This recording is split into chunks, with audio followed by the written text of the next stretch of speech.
আমার নাম পল্লব মণ্ডল। আমি আমাদের যে ওয়েলফেয়ার অ্যাসোসিয়েশন আছে অ্যাসোসিয়েশনের সেক্রেটারি। আমরা আমাদের কিছু কলেজের প্রশাসন যে দুর্নীতি, অস্বচ্ছতা এবং বেনিয়ম করছে তার বিরুদ্ধে আমাদের এই লড়াই, এবং এই লড়াই আমাদের চলবে যতক্ষণ পর্যন্ত না এই দুর্নীতি, অস্বচ্ছতা এবং স্বজন পোষণ বন্ধ হয়। কি কি দুর্নীতি রয়েছে? দুর্নীতি হয়েছে, প্রথম দুর্নীতি হয়েছে আমাদের রিসেন্ট একজন কে অ্যাপয়েন্টমেন্ট দেওয়া হয়েছে, যেখানে অ্যাপয়েন্টমেন্ট দেওয়ারটা পুরো অস্বচ্ছ এবং এর কোনো কারণ নেই। এটা সম্পূর্ণ নিয়ম বিরুদ্ধ। তাকে নিয়ম বিরুদ্ধভাবে একটা কোয়ার্টার দিয়ে দেওয়া হয়েছে।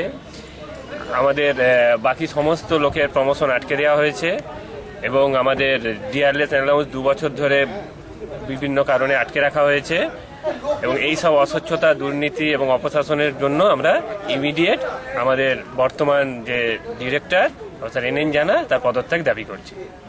আচ্ছা, আজকে কতজন সামিল হয়েছেন আপনারা? আমরা এখানে 100 থেকে 110 জন সামিল হয়েছি।